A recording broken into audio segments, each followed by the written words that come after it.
Bulgarian squats, or rear elevated split squats. This is one of my most favorite drills for working strength, and especially single leg strength. So what you need for it is weight. I'm just going to show you with a weighted vest because I love to have a weighted vest. That way we don't have to worry about holding it or people complaining about holding it. But you can also hold some dumbbells if you're looking for more weight. And then I have myself set up here on a Bulgarian split squat stand. But if you don't have that, you can just do this on a box, a bench, or something. And even on a bench, you can kind of put like a half roll over it so it's a little easier on your foot.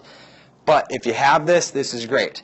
So what we're going to be doing is working on one leg. We're going to be working on our good posture in it. We're going to put a leg up and a leg in front. It's going to be a rod from our ear through our hip. And our back leg, as it's elevated, is going to be back here. It's going to allow us to sit down in the squat. So this is going to roll a little bit, and it will allow us to sit down in the squat and make sure we're really activating the glute. Right? Remember, we want to do single leg stuff because we all compensate. We spend more time on one leg than the other. Most Americans, a lot of people spend it on their right because they unhinge this hip. They're not very good in spending it on their left.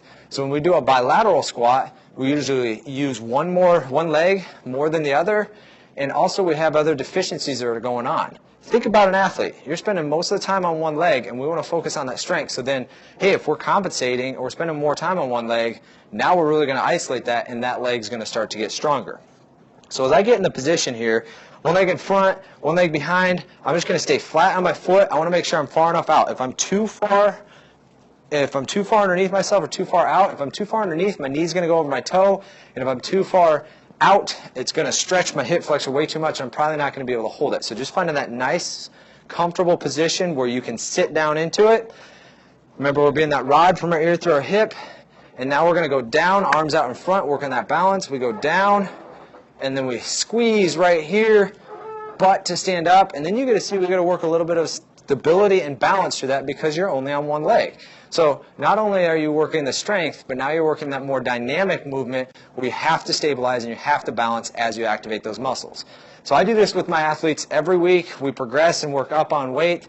One of my most favorite exercises, because it's simple, isolates our one leg, and it really helps us in that strength so we can increase our athleticism, our power, and our speed.